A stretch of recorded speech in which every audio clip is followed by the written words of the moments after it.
So can we start? Do you listen properly? Okay. So good morning, everyone. I'm Joana Gomes da Costa, and I'll be your moderator of this session. So I'm really glad to have you here today. I'm a PhD in economics from the Faculty of Economics at the University of Porto, and I currently work with RWD in my daily basis. So let me introduce the fellow members of this panel. So firstly, we have Bernardo Sousa Pinto. He's an assistant professor at the Faculty of Medicine of the University of Porto, and he's also a researcher at Synthesis.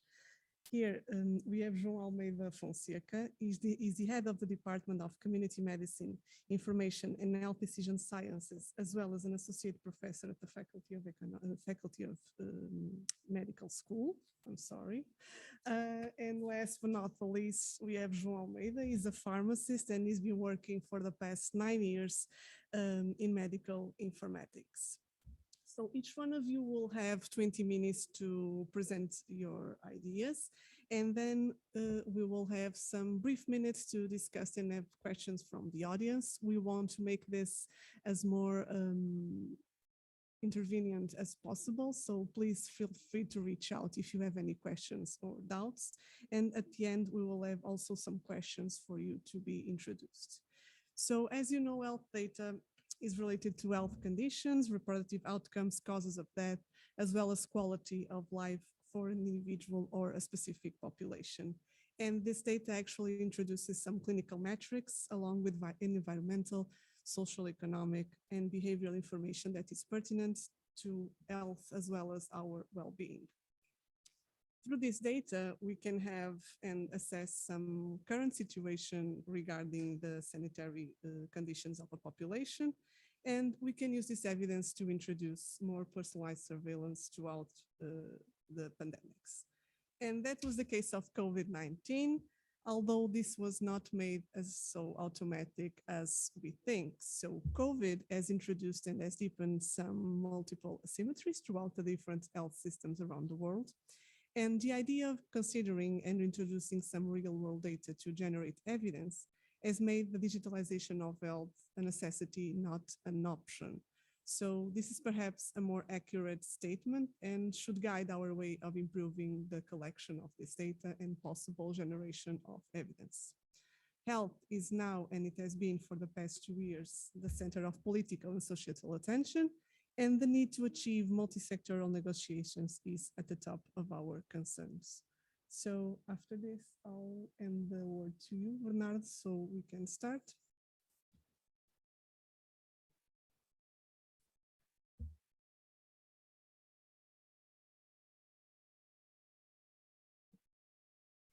Hello, everyone. Can you hear me? So I will speak about data sources and integration, particularly for research purposes. And I would start by distinguishing between primary and secondary data in health. So primary data consists of data obtained by researchers for their specific research purposes. And as a result, these data tend to be collected with higher quality. So researchers are concerned in collecting all variables that could be potential confounders. For instance, they themselves collect data on exposure and outcomes adopting the same definitions, but this comes with a price. It is typically more expensive and more time consuming to have good quality primary data, particularly covering large geographical regions or wide time spans. And a possibility to overcome these limitations lie on secondary data, which are data used by entities or for purposes other than the original ones. And we have many sources of secondary data. We have, for instance, electronic health records, administrative databases, the scientific literature itself. Systematic reviews are nothing more than studies relying on secondary data, for instance. Technical and governmental reports, for instance, surveillance reports, and even the online activity of internet users in what is called infodemiology. For instance, online searches or what is been written on social media can be used to assess how patients perceive health and disease. And so this has many advantages. We are looking at real world data. So we are outside that very controlled setting where research usually takes place. And we can, as we discussed, obtain large volumes of real world data, often encompassing large geographical or time period spans. And of course, we have all the opportunities that have been provided by methodological and computational advances that can help us analyzing precisely those data. And so for what this secondary data can be used for? Well, for answering or for helping answering many questions, both from a clinical and from a health services research perspective. We have, for instance, the possibility of using this data to help us estimating the prevalence of diseases, to assess the performance of diagnosis tests, establishing the prognosis of some conditions, and to estimate the clinical or economic burden of diseases. We can also use this data for health technology assessment purposes, for instance, to assess how frequently a technology is used. And here we are speaking of technology in a broader sense, not just referring to information technology, but for drugs, vaccines, for instance, as well. We can use this data to assess their costs and see whether they are cost effective or not. So they can have health policy implications, for instance. And here we present some examples of work which was developed in our department and which uses precisely those data. So on the left, we can see an example of a study which was developed to estimate the prevalence of a condition, amyotrophic lateral sclerosis, based on prescription data and on administrative data as well. We have here an example of a study using electronic health records data to ascertain the prognosis of skin cancer, and on the right, a study based on administrative databases to estimate the clinical and economic burden of penicillin allergy. Here, from a health technology assessment point of view, we can see how administrative data and prescriptions data was used to quantify medication use for asthma, for instance, or a surgical procedure. And then we can go beyond and see whether, for instance, some practice can or not be cost effective. Here we have an example of a study assessing whether endoscopic screening for breast cancer was cost effective. And it relied not only on primary data, but as well on surveillance data, for instance, and an administrative database as well. Providing good quality secondary data has also important implications for transparency in the scientific process, first of all, and a growing number of journals is asking researchers to provide their data, at least upon a reasonable request. And this is very important because it can help other researchers repeating those very same analyses we performed and try to check, for instance, if there was fraud in case of suspicion, but also it allows other researchers to reuse our data and try to test new hypotheses, for instance, and this has implication from a sustainability point of view, as it will be discussed in a later session.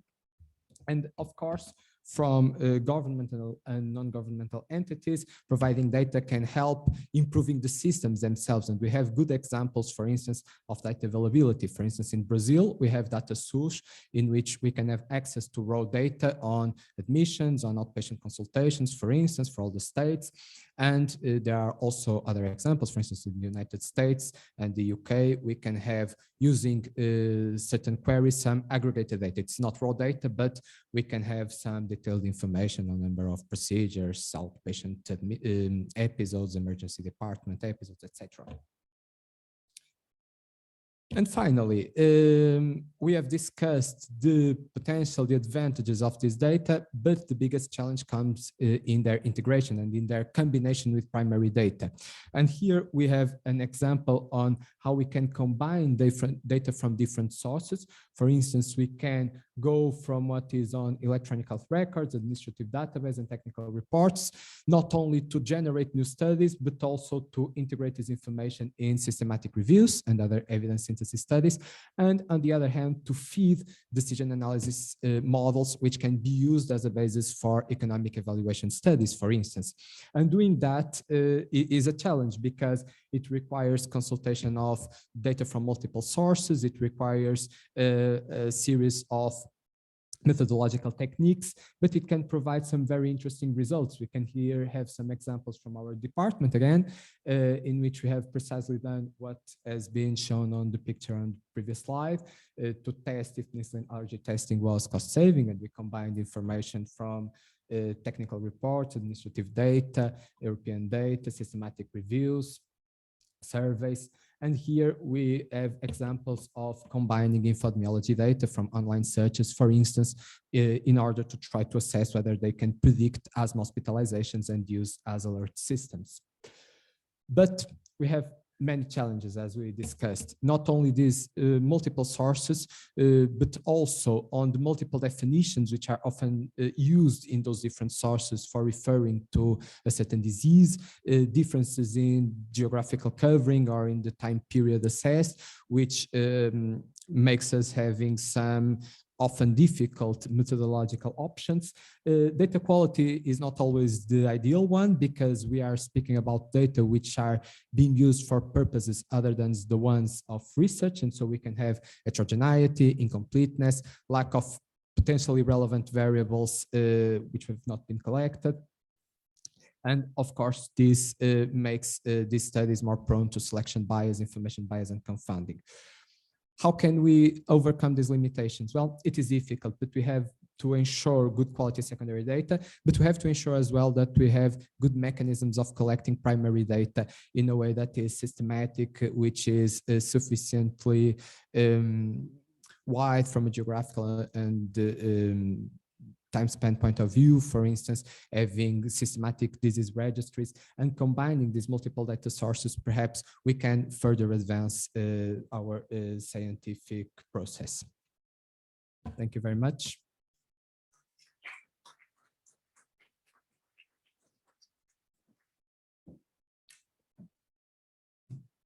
Thank you, Bernardo, for your presentation. It was really good to have a general idea regarding the data sources and integration. And I have two questions that we shall start with. So you mentioned in the first place that regarding primary data, they have higher quality, and they also have they are more expensive, and they are time consuming. So I'd like to know more about your ideas on achieving good quality of data. What methods should we follow? Should we create any kind of partnerships between the institutions and the sample that we are trying to collect? And I would like to know more about your ideas on standardization of collection of data. Thank you very much for your question. Can you hear me? Yes, okay.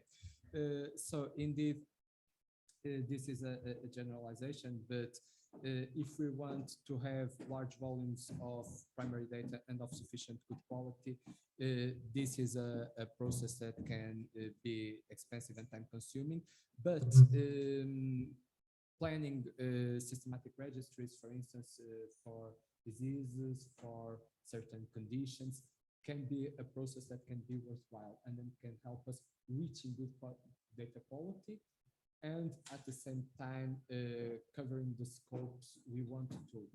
So of course, these efforts need multidisciplinary interactions. So we need to have teams involving experts in those diseases, trying to anticipate what challenge there might be in data collection.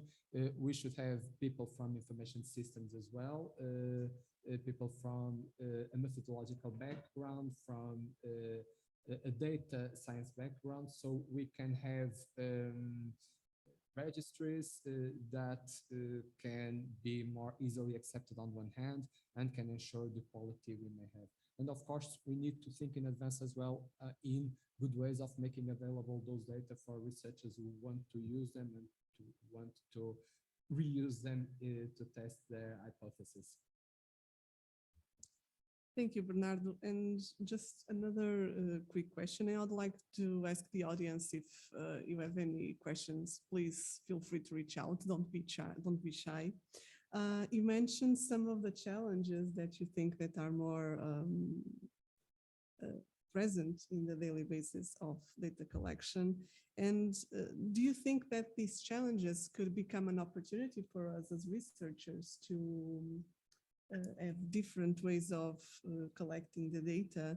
Do you think that we know that this is a limitation that is not so easy to overcome, but what do you think about, if you had to think about something to make us willing to overcome these challenges, what are the main ideas that you have for this?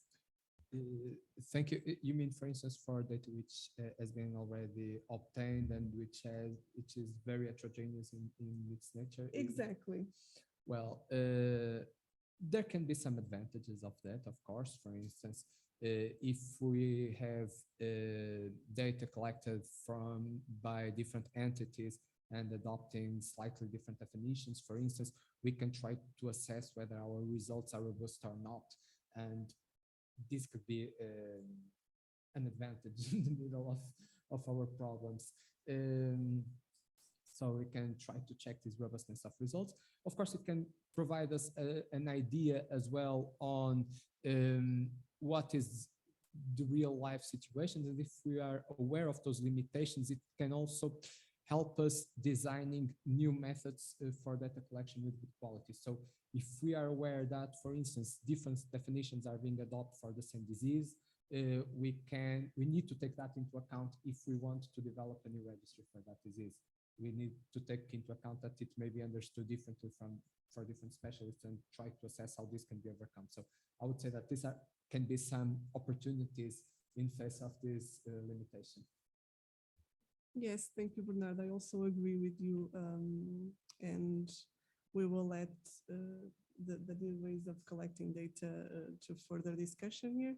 I'll thank you for your presentation. I will hand the word to João Almeida Fonseca. The floor is yours.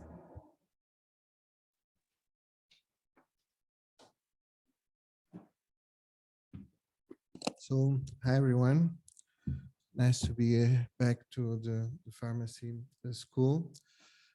And today, in this digital health day, my topic is about three, I would say, buzzwords or something like that. And this is, of course, both interesting and challenging. And I'll try to give you what is my point of view, how are these three words or these three concepts, to be more correct, so interlinked and really providing feedback and retro feedback regardless of the positions that you put it on a board.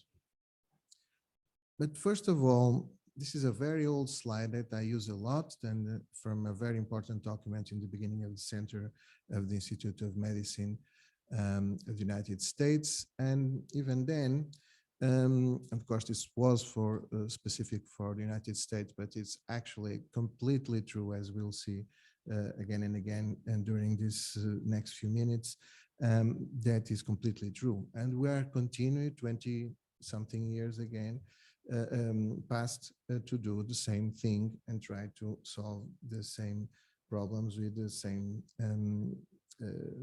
outdated methods. And of course, this is why we are here, and this is why we are talking about innovation.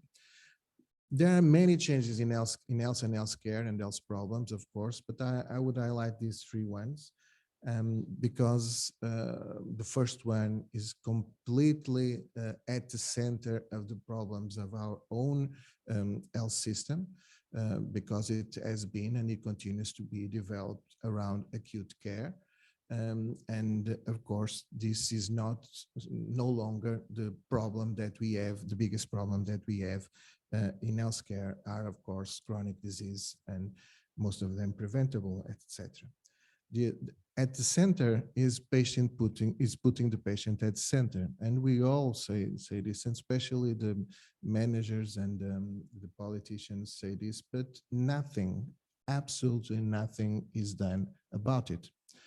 And this would mean a redesign of the system. It's not just putting kind words or even I have a background on PROMs, on patient-reported outcome measures, but that does not put per se the patient at center. So we need to go much further in innovation that is not on health technologies, is innovation on the design of the system itself and the services in particular. And then when we have numbers, and now we have numbers, and Bernardo told us about the numbers in Brazil, in the other countries, and also in Portugal, we do have numbers. We have exactly that, numbers, countings.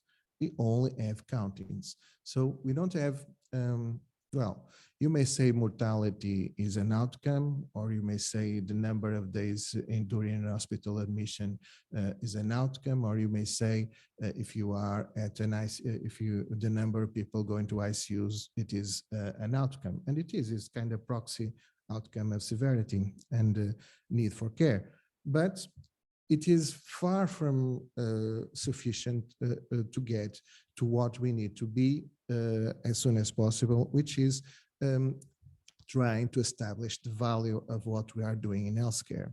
And so for that, we need outcome data and cost outcome and costs data. Of course, the pandemic that we are continuing to see a little bit was very problematic, but also was a moment of hope that the change that was in fact occurring during the initial times of pandemic would be an opportunity to accelerate some of innovation, some of digital transformation, and even to try to reach a more sustainable healthcare. But many years, again, the Institute of Medicine, some years before the pandemic, warn us about the return to the normal, and we want to return to the normal. Well, in healthcare, normal, to be put it bluntly in good English, sucks. Normal sucks. It's very bad. I'm not saying it's bad. I'm saying it's very bad compared to what it should be. It's better than before, or it's better than in other places, but it's very bad. And it's very bad because the pre-disaster, the preconditions everywhere, regardless of the financing of the system, or even the organization of the system, the propriety, and so forth, are really need to improve, because we don't take care of the things that will allow us to be treating in the future the patients. And what I just said is sustainability. Okay, so sustainability in healthcare, we'll talk about in a few minutes, but it is actually what we do today does not impair us to treat the patients in the future. And of course, if we continue to do what we are doing, it's not going to be the case, because we already have overburdened health systems, and what we'll try to do is to say we'll give more resources to do the same things. And of course, these resources are always limited. And of course, in sustainability, we know that they are really limiting in the future. So an opportunity to improve. And this is what I already said. You can put these concepts in any combination. But when we talk about innovation, of course, we consider a light bulb, a solution, an idea that solves a problem. That's great, but actually, as we all say in research, it is on the shoulders of giants, more or less giants, but it's on the shoulders of giants and the teamwork. And it's a building light bulb. It's not something that you connect. And in fact, the process is very hard, and is very hard the more to the right that you are. It's not the research that is the art. It's not the research. We are mostly researchers, I believe. Yeah, research is the easiest, and even development is this part. The more difficult is, of course, generalized adoption and implementation, and sometimes also evaluation so health technology assessment and so forth. And this is something that we need to do when we are considering innovation and are considering, especially when we are considering research. And of course, I already said this, innovation is also about organizational changes and not only about technologies. So we consider programs, we consider policies, we consider principles, of course, and also products and drugs and so forth. And then, as I tried to say before, the sustainability is about being able to continue to provide care for future patients, high quality of care, and not the slippery slope that we are currently, I would say for more than 10 years now, clearly seeing, not only, especially in our healthcare setting, but also in other healthcare settings. We need to understand that globally, in my view, I'm an old guy already, and in my view, these are getting worse everywhere. And so we have much more technology and much more innovation, but globally, what we are providing and the way we are providing for social impact, for instance, and for personal impact and for personal satisfaction, so the patient be satisfied of what the care is providing, is getting worse. And so we continue to bang to the doors and not do a really systematic change. And sustainability is, of course, absolutely necessary, and it is absolutely related to outcomes-focused healthcare systems. And of course, outcomes-focused healthcare systems starts of having outcome data and quality of data sets we started to discuss. So this is the center, as is said in the theme of this roundtable. The data is really at the center of this. Otherwise, there is no resilience. It's just getting worse. But this is not a new thing to have needs for good measurement. And I always use this slide, and the more modern take on this sentence by Lord Kelvin is very simple, is that you cannot improve what you cannot measure. So if you want better results in health, if you don't measure results in health, you will not get better because you will not know if you are getting better. And when you do not know if you're getting better, you probably are getting worse. That's why I'm being so pessimistic about the healthcare systems today. And of course, sustainability and sustainable goals, and the third one on health. What does this mean? It means we need to shift the focus from treatment to prevention, and from fragmented care to integration of care, and from sectorial silos and professional silos to interprofessional collaboration. And this means that we need innovative environments and creative environments that include education, research, and collaboration.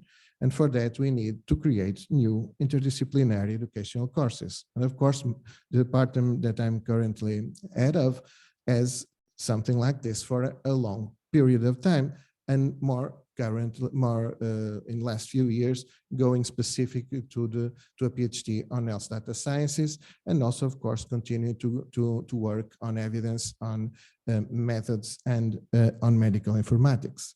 But now we are going, we understand we need to go further, and we need to go lower. And so we need a new first cycle, a new bachelor degree that really aims at these problems that I've been discussing here, and be able to have multidisciplinary professionals that have both the notion of what is being doing, what is the real world of providing care, and be immersed in that real care, and also have training on mathematics, informatics, and research methodology, and so forth. So this will be, in my view, very important professionals that know both languages and really make the links between healthcare professionals and data and informatics and research oriented guys. But this, of course, needs to be done already from the start with a large number of different backgrounds. And these are all the entities here, of course, healthcare units and research labs, but also companies from everywhere, from pharma, from health technologies, from biotechnology, and of course from medtech and medical informatics. And even in academic part, we need to have a very different backgrounds, with the mathematics department there, of course, with here with pharmacy, and of course Joana Costa it will be there, of course, and also engineering, especially directed to real world also, and real problems, engineering problems. And I'm talking a lot, but I promise to try to shut up briefly. But something that about sustainability that I want, and interconnectedness to digital health, of course, we'll more or less discuss this. This is very important, of course, individualized treatment, but allowing greater access. There is an absolutely disparity, even in a small country like Portugal, on access to care, sometimes not at the door, but afterwards. And I will show you that in a few minutes. And so what we propose, this is an anamorphosis concept in fine arts, where, for instance, I can see from here the skull, but you from there do not see, because you need a specific vantage point or some kind of tool in order to see it correctly. And so Busquets group, in which we are included, launched the concept of digital anamorphosis, so that we need digital tools and data-driven strategies to try to see what really is happening. Because we are used and we are immersed, especially those which are working on healthcare, we believe we are seeing everything, and we are not even seeing correctly the tree, less alone the forest. But some word of caution. With the pandemics, we are here, perhaps there now, starting to descend. So even for some of us that are for many years on digital health and data sciences, and we think, well, we should be here, but no, be aware, it will be very long, very hard, and it will not be easy to come to the generalized adoption. And for that, we need change management. We need business-like processes or concepts like change management to be able to really go ahead with these technologies. Just, I will run through the slides. If you have questions, just I'll be happy to talk more about this use case. But what we are saying here is that we have very different asthma prevalence, asthma hospitalizations ratios, and physician ratios. And when we put this together, very easily, we can see the disparities that we have in Portugal, and the different results that we have here in Portugal regarding asthma hospitalization. And I thank Rafael there that did this analysis. So the mass care wants to put in communication. This is, of course, very adequate to say here, but it's right there. And we consider an integrated care pathways that also has in terms of asthma and respiratory health, of course, the problems of environment, real environment, not only other types of sustainability. And this considers a very complex slide. It doesn't matter. It matters that the patient and digital tools for the patients are at the beginning and in the most of the time periods, and of course will allow to reduce the face-to-face reviews, and will allow really to get a more sustainable disease management, and with better granularity of data. And so you may say just a little bit that we'll have in that point 2 of our tools there. So I'll go from this just to say that especially for the upper airways part, a lot of users already. and the possibility of very magically, I would say magically, provide the data when the patient wants, sending the data for showing the data in the computer of the doctor using a QR code. And again, for sustainability, one of the things, I love gadgets, of course, otherwise I won't be doing what I'm doing, but gadgets are bad for the environment.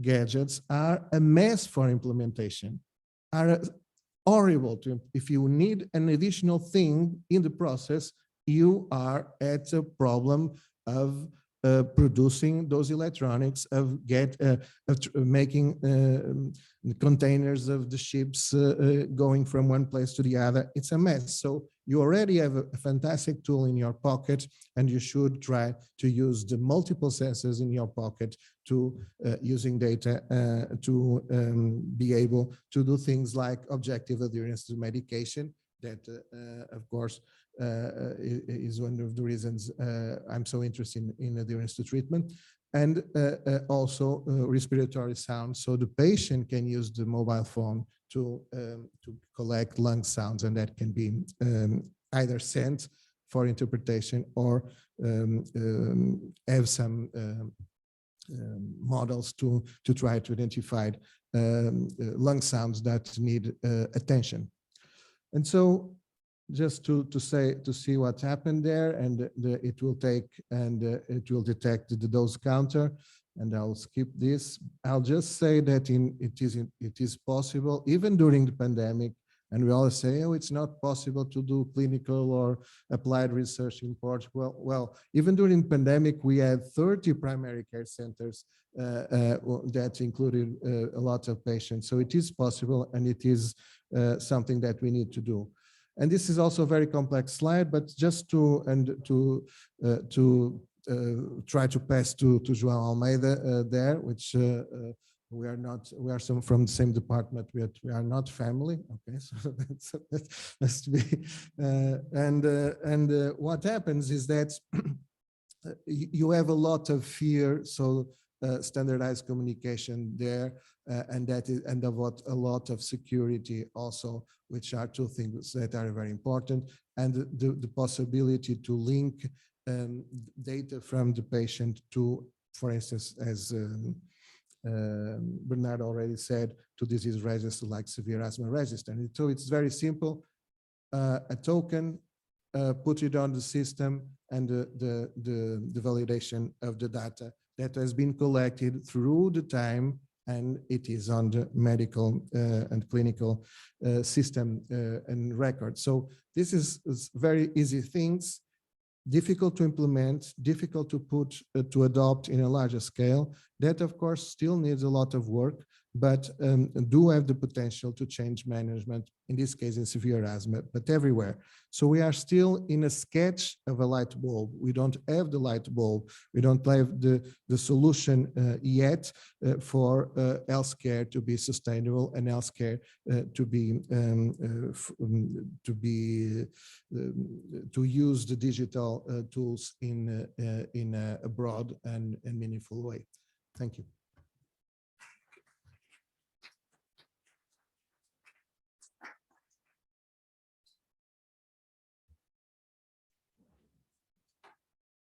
João, what a challenge it was, your presentation.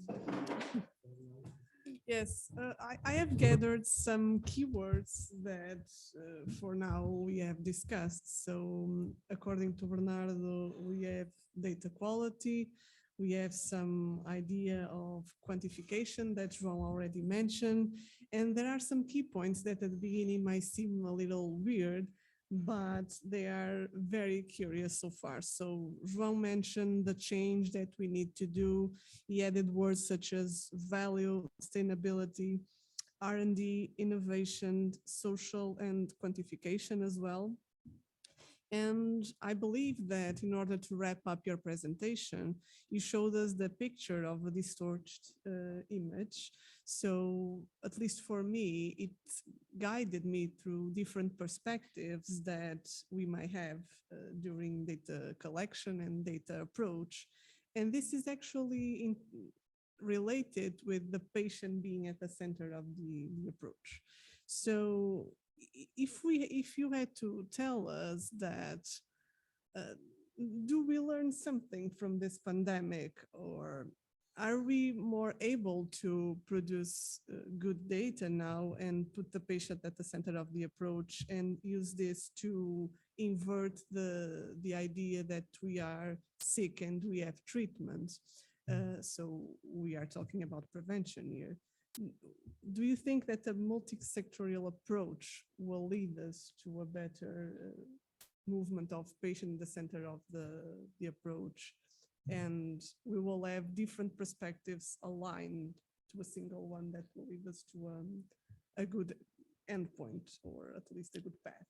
Yeah, well, we can only hope for first of all, and we saw many good things happen even before the pandemic and now in the pandemics in what regard the awareness for the data. I think that is the most important aspect that the pandemic bring to the field was the awareness for the need for the data, and that the data is not only the clinical data is not only relevant to that specific encounter, because that's what really for many years in every clinical profession, the registration of data, if there is registration, because we all know still that many healthcare professionals do not register what they do, but even when they do that or they did that, the reason was solely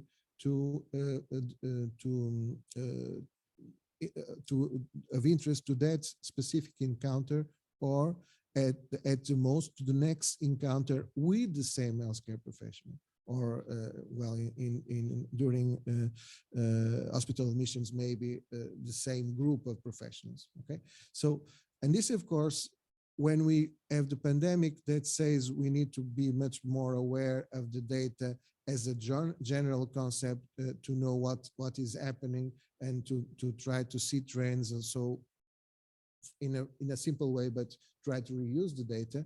That's for at least for I think it will keep for sometimes it will change forever the concept that the health data is just for the specific patient and the specific group, and that this is a very good thing that I think we can take from here. So thank you. So here we have an expectation that is different from the reality, as you mentioned, and I hope we can all work in the path that we all reach a reality that is very similar to our expectation. Thank you for your presentation, João. João, the floor is yours. Please present us.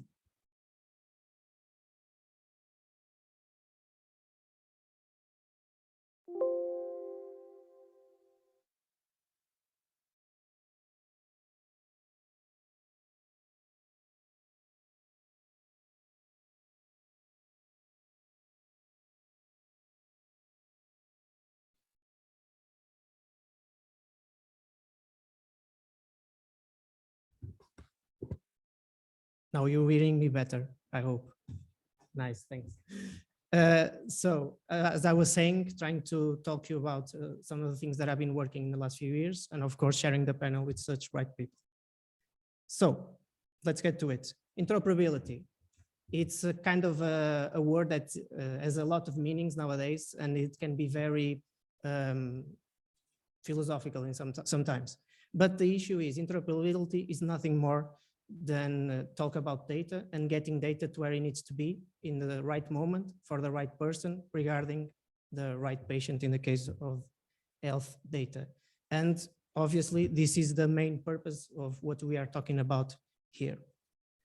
And this interoperability, this need to getting data across systems, whether they are in different organizations inside the same organization, or even from our cell phones to the doctor's computer, as a historic background. I won't bother you with this, but the thing is, since the beginning of information technology applied to healthcare data, we had some kind of mainframes and things like that, very technical, which were like some big boxes with all of the data inside. But then again, we kind of knew, understand through the ages that there are simply is, if not impossible, very difficult for a single company to be very good at everything that is regarding information systems and clinical support. And so the world traveled from these big boxes from one company to a lot of very small boxes, very specialized in very different things. So we can have right now more than 50 or maybe 100 different information systems inside a single hospital. And this is why we need interoperability. As I was saying, the specialized information systems kind of were the reason, the historic background that demanded that we had ways of making information flow through different systems. This was important mainly for the need of care continuum, and the patient could travel from the ER, for example, until the outpatient effortlessly, and the information that was needed could be present at all moments when she was needed to be accessed to. And of course, to do this correctly, we need kind of methodologies in order to make ourselves understand between the technical part and the clinical part. And this is, of course, and as Bernardo was saying, regarding the codification, which has to do with having the same meanings for the same type of data across different silos. So to sum up, interoperability is kind of the ability of two or more systems, in this case, information health systems, or components of said information systems to exchange information correctly. The idea is that there are kind of healthcare information management system society is a very big and notorious company regarding not only for assessment of health information systems in hospitals around the world, but also as a resourceful institution for learning. And it kind of puts interoperability in 4 different levels or layers of adoption, which is the foundational, the structural, the semantic, and the organizational. The foundational, it's more like the basis of everything is whether we can talk, different systems can talk with each other, not caring about anything else. Then we have the structural, if the way and the syntax of the messages that are flowing, and we'll talk about it later, is understood and they can correctly integrate that data or join it to their own data in a proper way. Then we have the semantic or meaning, where the data that is being exchanged, the meaning of that data is perfectly understood and correctly attributed in their own system. And then the final one, where the processes are kind of aligned and the policies that are implemented already taken these issues into account. This is the formal definition, but I like this one the most. I think it could be easier for you to understand. We kind of, the technical part, we already, it's a, I would say nowadays is a given, but then we, so this is data from A to B. Then we have pass it on already to the semantic part, where the data means the same thing in A or B. Then we go to the process, that the processes that are underlying of the generation and the usage of this data are the same as well, or at least understood from each part. And then the final one, and I hopefully that can be applied everywhere in the, at least in a few years, where the two clinicians can access data effortlessly and without compromising the time that they have with the patient or the decisions that they need to make without having that data. This is not happening, and this is the fluidity of information is what I think we should hope for. And so I think from the meaning of what I'm saying, I think it kind of gives you the impression that this is a big deal, and I agree with that. But in more concrete and more in outcome related parts of interoperability, we can have a lot of things. For example, and of course, the underlying part of all of these issues is that data is available when it needs to. But as you can see, if we have more data and better data at the correct time, of course, we'll reduce the medical error. If we have data that is flowing effortlessly, we have real-time data, so things go faster. Of course, if we have, once again, more data, better quality data at the time that information is needed, we increase the patient safety. And also, if we have more ways of making data travel, for example, as some of you at least may be aware, for example, when we can make an appointment through our cell phones, that is interoperability is being employed. And of course, if it's easier for us to make appointments, it's easier for us to track some result or so on, we have a better user experience or patient experience, if we want to put it that way. Then, if is more on the healthcare or the organization part, if we have the data traveling fastest, the fastest methodology of data going around, then we can decrease costs. Or for example, when we need to, there's no need for waiting for results and things like that. If we can provide a way of teams working remotely in a real-time manner with the results being applied also in a real-time manner, we can improve care coordination. And if we can, for example, remove all of the paper layer from a certain clinical workflow, we can kind of re-engineer those processes in a way that it takes into account that information is always available. And of course, with better and greater amounts of information, we can make a way or make a path towards a value-based care.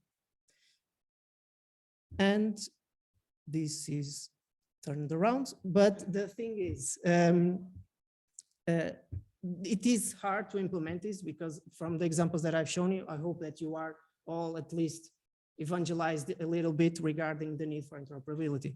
But the issue is there's currently a lot of hurdles to implement such methodologies in the healthcare institutions. And this is one of the reasons. We have a lot of different institutions related to healthcare. Regarding the institutions that provide care, properly said, we have also a lot of them.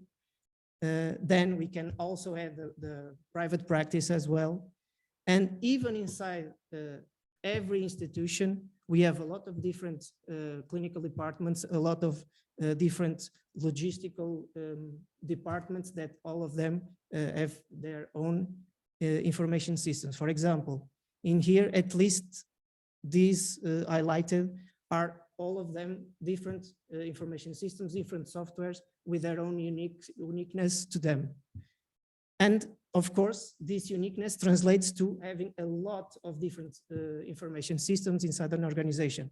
Admission, discharge, transfer, financial, human resources, clinical departments, information systems for radiology and lab, archiving images, pharmacy and logistics with the two layers, the clinical one and the logistic one, clinical trial systems, vigilance, especially epidemiology, and business intelligence regarding the gathering of this data and creating at least some inference about the data, and clinical decision support systems that also take its foundational data from these primary data sources.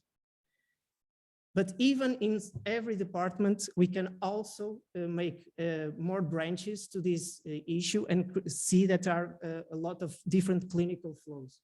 And clinical flows are translated to very complex information flows. Don't find it strange, those nomenclatures. It's a more techy part I'll get in just a second. And all of this information flow must be standardized and it must be concretely defined with some very strange things like this one that are the foundational basis of how information can travel from one health information system to the other. This is eHealth, by the way, a very nice tool to use.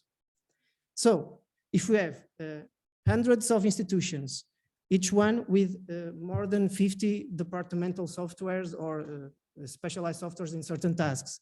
Each one of those has a lot of different circuits. Then all of these also can be translated to the very different workflows of information and all of the possible branches in a certain workflow. And all of these demand several different, those kind of messages that are on the foundational. This is kind of the reasons that it's so hard to make something that works for every case. It simply does not happen. So, is there any hope? I think there's hope. One of them, and I think that's the most important one, is that we can collaborate between professionals from different backgrounds, whether they are more clinical background, more technical background, or these hybrid ones that Professor João was talking about, that can bridge the gap between those two. I think that's one of the most important parts. Then with greater awareness, which I'm hopefully trying to make you more aware of these issues, we can, when we are in positions of decision, we can have this into account when we are buying, upgrading, or selecting health information systems for our organizations. Then, of course, we also need investment because the interoperability is also part of digital transition for healthcare, and it does not open overnight. It demands infrastructure, it demands skill, it demands education, and all of these things take time and money. And as Professor João was saying also, there's no need to invent the wheel. We can all take the mount in the shoulders of giants in order to understand what's already been done around the world and take that for our use cases and try to implement it in the ways that we need. And this is where standards or the tools that I was talking to you about take place. We can do it for communication, which is one of the main focus of interoperability, but also for storage and analysis of data. And this is where this tool, and I won't get technical, don't worry, takes place. eHealth 7, maybe a keyword that you already heard about, has different versions. The one that is right now being implemented around the world, it's called FHIR. And this is a tool for making information flow effortlessly between health information systems. There's no need for us to take this information ourselves and develop our own ways of making this information flow when there are a lot of experts with a lot of years handling these matters that already done that job for us. It's not, it's called FHIR, Fast Healthcare Interoperability Resources. It's pronounced FHIR, not fair or fire or fear or whatever. It's one of the things that we notice when someone actually knows something what he's talking about, and I hopefully from now on you'll be one of those. And I think it is, even though it is only a tool, I think it's a tool that is very useful, and its own design is its aim, its goal is to bring clinicians and the technicians together in order to provide a standard or a goal that is result-oriented. And so, summing up, I think the healthcare scenarios is a very hard one for us to integrate and create interoperability, but we can find the right tools for the right job in order to help us achieve that. And I think if we correctly implement interoperability, the return of investment is a sure thing, even if it's not on the short term, but the medium and long term. And of course, collaboration between different professionals is key. Thank you.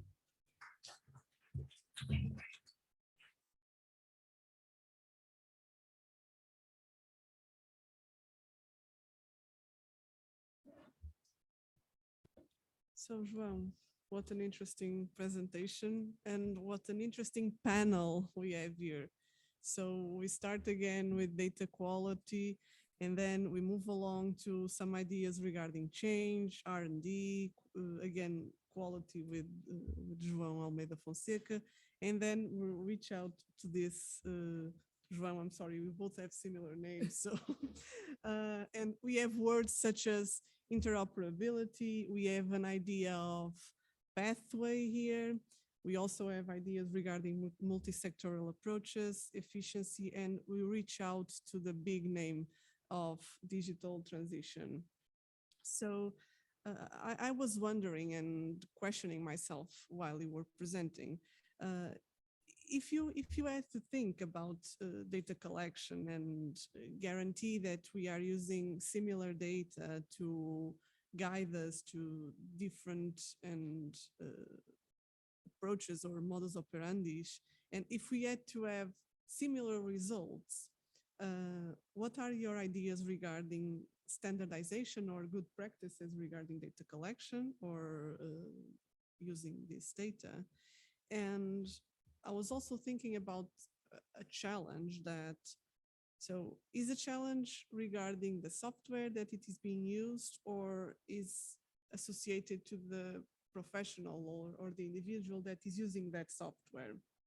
And I believe that these two issues are interrelated: standardization and good practices regarding data collection, and the user and the software at the same time. Well, that's mainly the biggest question, I believe. The part of the end user being the culprit, I don't think that's the case, because usually the clinicians have a task at hand, which is way more important than getting messages across. The thing is that the kind of information systems that we have right now, and it's not just a Portugal thing, I think it's worldwide, were not designed or properly designed in order to help the clinical staff do their jobs. And this is, I would guess that at least one of the main reasons is that they were not developed with the input of those said clinicians, or at least the healthcare practitioners as a whole. So when we put a tech guy, an engineer, trying to guess from the user perspective how the workflows inside hospitals or healthcare institutions are made, I think that's a recipe for disaster. And I think those are one of the main reasons that's why we have such difficulties getting health information systems work properly. On the other hand,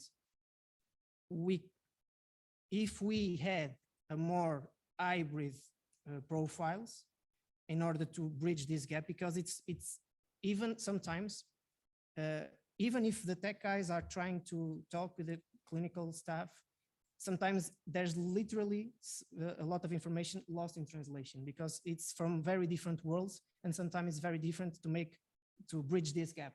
And this is why a new kind of profile, I would say, at least in Portugal, that can bridge this gap and help both sides to get the information across and build better information systems that are underlying tool of all of the health services. So we have a matter of expectation and reality, and forming or helping different professionals being interrelated with each other.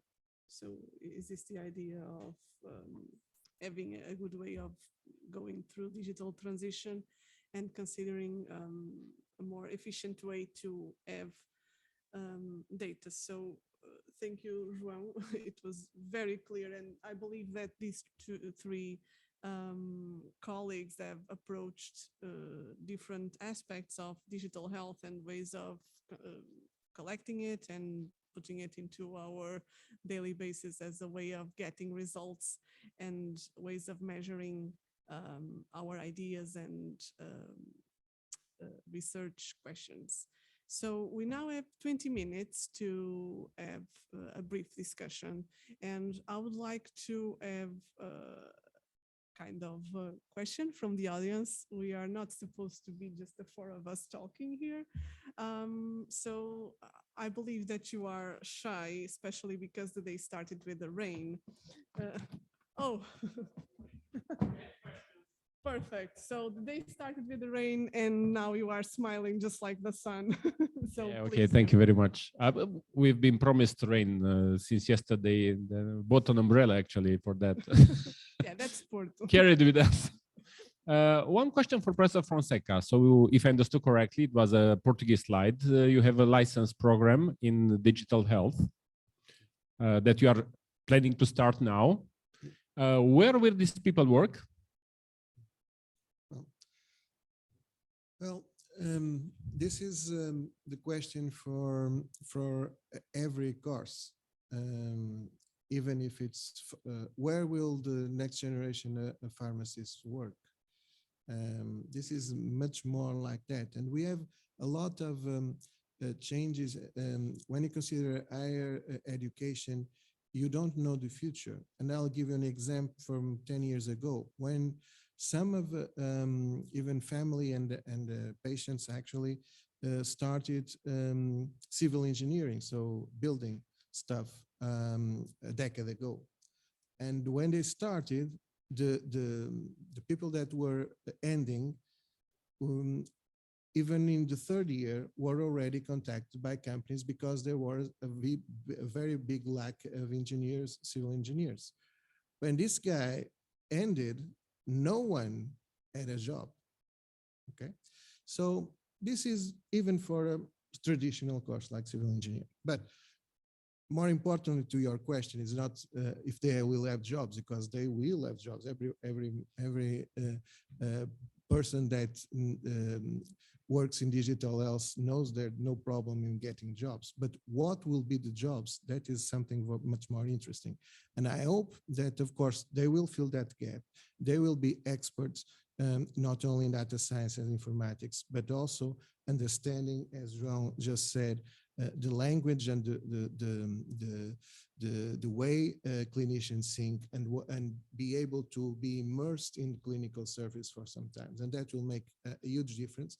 And to give you a direct answer, in the first few years, there will be sucked up, unfortunately, by I will say why unfortunately, by the drug companies.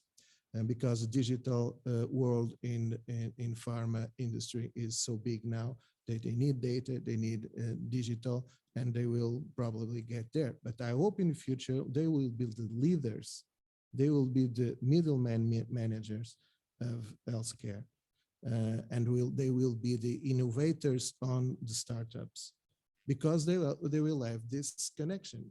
So although it's a very tiny aspect of the world, in fact, is a very broad umbrella that gives a lot of different ways to go, and of course to their master degrees, and also differentiating after ending the bachelor degree.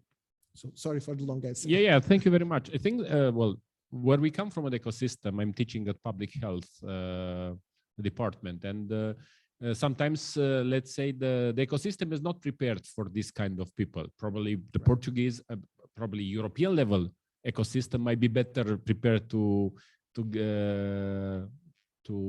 actually scout and actually use this. How many people will there be in the program?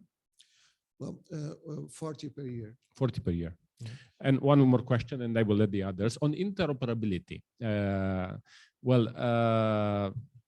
I like that. Okay, from one side is the technology, and the other side is the clinical usage. And there is, I would say, you need to align the things. But how long do you think that it takes, from your experience in a hospital, to actually decide on interoperability? Because usually technology is not the problem. It's the clinical, and especially the decision of the guys or the management that sees the potential clinical benefits. From your experience, we have the same challenges in Romania, I think, all over the world.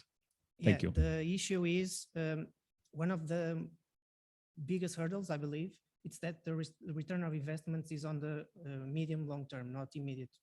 So that kind of for the decision makers, which usually are more on the short term results, are not very keen to address those issues. That's one part. The other part, it's the business understanding, because as you said, and I totally agree, the technical part is no longer mainly, it's no longer, at least not the main issue here. There are some issues to be addressed, but it's not the main one, is to formalize business healthcare workflows into more defined or more depth than we are usually used to do so. One concrete example, when we were writing things on paper, if we had encountered something that was not, at least in the formulary that we were filling out, was not when it was made, it was not in the, or it was not meant to be That way, we can always write it on the corner, or there's always space, white space, in order for us to fill that information that was not part of the formulary. That simply does not happen with health information systems or computer programs as a whole. So every detail must be defined early on, and sometimes that's the most difficult part when this collaboration is started, and I already see it in some institutions that coupling of different backgrounds. But that task is always the most laborious one, because clinicians have to think about all of the possibilities, and we don't usually think of all of the possibilities when we are doing things day by day. And that's one of the busiest parts and the most laborious ones. Thank you. I'm not sure if anyone has any question. So in order to, I'm not sure if you agree with this, but I'd like to ask the audience, how many of you have worked with data so far, and what were the challenges that you find? So maybe these colleagues here could help you find some solution, or maybe have new ideas. No one has worked with data so far. You. Perfect. I was expecting your question. Actually, I have perhaps I'll take advantage if I can. I think I have one question for each of the panelists here. So the first question is kind of the quality of the data. How do you address the challenge of collecting data that is perhaps more inclusive of minority populations? So for example, in the United States, we have data related to race, ethnicity, because we already collect data about that. But in European countries, there's not really, let's say, a centralized area or a set framework to collect that data. So how do you collect data that is respective of those populations to make sure that any technological solution that's being developed is not just for the majority, but also for those that fall along in, that fall between the cracks, let's say. And then if I can just really quickly ask the other two questions. The other question is for the second speaker. I apologize, I don't remember your name. So you talk about creating a digital health master program, which I think is great. I think it's going to bridge the gap between technologies and competencies of healthcare professionals. But does it also make sense to start integrating a digital health component within school curriculum? So for example, in the United States, we have, I'm not quite familiar with what we have here in Europe, but we have health and sex education class in high school, sometimes in middle school, et cetera. Does it make sense to actually say, hey, look, we're also going to explore digital health and what that actually could entail to try to better strengthen these competencies and also work from the perspective of prevention, where younger people are perhaps a little bit more modifiable in terms of behavior and actions? And then for the last panelist right here, I'm going kind of like a bullet right here. The question is for interoperability, especially if we're talking about like the connectathons that HL7 organizes frequently. Is there a role for patients to play in this? Because obviously we want the tech people and the clinicians to work together, but what about the patients? What role do they play in this? And is there a co-creation process established? Especially if we're thinking also in terms of long-term uptake of anything that comes from these connectathons, et cetera. So those are my questions. Thank you. I will hand the word to Bernardo in the first place. Thank you very much. Thank you for your question. It is indeed a challenge, and it reflects, I think, different realities to what we have in the United States and what we have in Europe, and we have that experience. For instance, when we get American reviewers, often one of the first questions we get is, why on the demographic data do not you have information on the ethnical composition of your patients, which is something that we routinely do not measure, especially in countries such as Portugal. But I would say that if we are interested in collecting information on such sensitive variables, which are not recorded by routine, as it happens in the United States, I think we should involve patients themselves and individuals of such minorities themselves, because this involves such sensitive things as how we are going to identify what is the language that we are going to use. And so people themselves have to be involved. if we are planning to do that at the first time. If we are looking at secondary data, I would say that this is very, very difficult. Of course, we can try very indirectly to try to guess that information, but it is almost impossible in some cases. For instance, in our admissions administrative database, that is not recorded as a system, while for instance in Brazil and the United States it is, and it is with different systems of classifications, curiously. So we do not have anything adapted to our reality to be used systematically.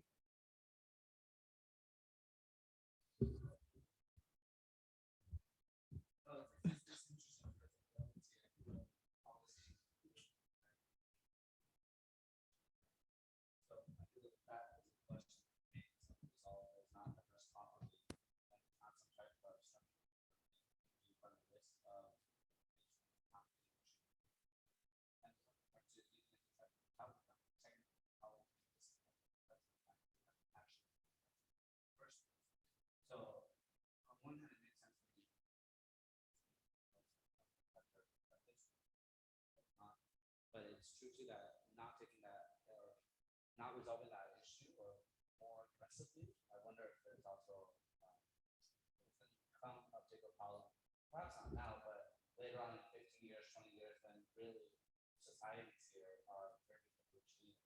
It's not like in the 1970s. Yes, particularly for instance with refugees such we are witnessing from the Middle East and now from Eastern Europe. Yeah, let me add something that shows how different not only the mindsets, but the contexts are. In Europe, it's forbidden to record race in medical records. It's not a question of wanting, or it's by law forbidden, because that is a different concept of quality. And so there's a lot of problems because we know, of course, races have different specific biologies, details that need to be taken care. For instance, we cannot use reference values equal for the different races for lung function, which is in my area. So this is as simple as that.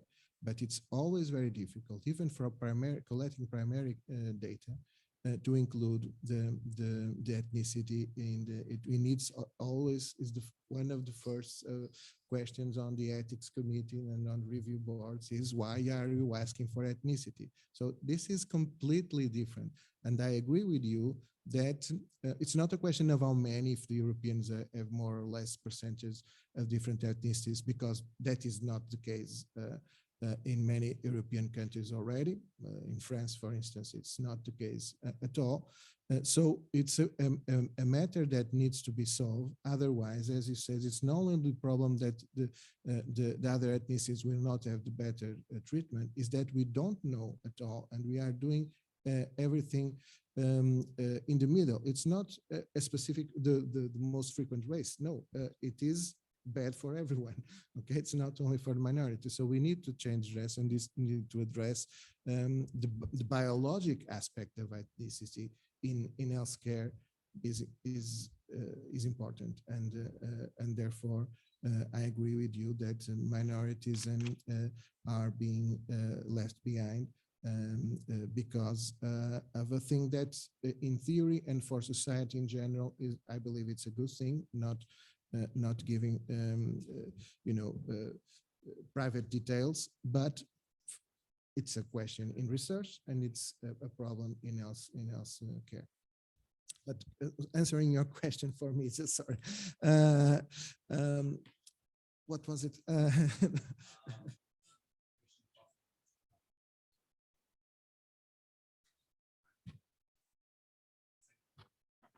Yes, that is, and you said something that I think you are completely right. To mixing the digital literacy in general with health literacy during education is a fantastic idea, in my opinion. I never thought of that, but when you said it, come on, that's a light bulb opening, because of course the curricula are ready to packed in most of the scenarios, especially for teenagers and so forth. But if we can mix together the digital skills and health literacy skills, maybe this is a way of being efficient, and this is a way of helping teenagers to look at health problems through the digital part. And of course, then it will be very easy for in the future to have them using digital tools for healthcare. So that is a fantastic idea. Thank you. And as for me, we have at least two ways of seeing your question. First, agile7.org, for example, of the connectathons, and they are mainly suited for, which I think it's a good option at the moment, but maybe insufficient, vendors, healthcare institutions, academics, and implementers as a mix of all of them. And in that part, patients at the moment are not very taken into account at the moment. But there is another side where they are starting at least being taken into account, which is the standard definition. FHIR, as I was saying, is still in its early stages.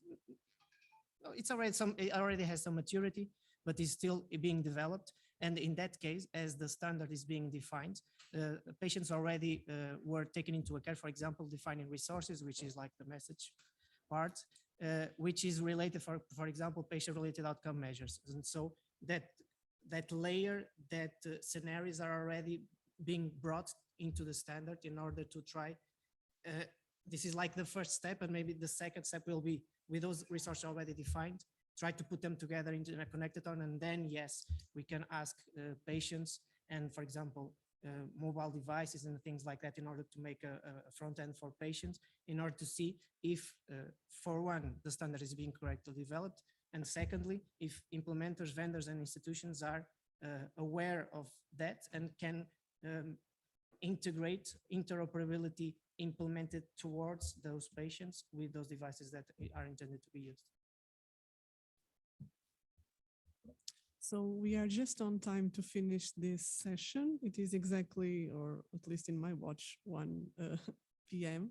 So I think that the key message here regarding this panel was that we need to arrange and try to make a connection between the different sectors and different professionals that are associated with health.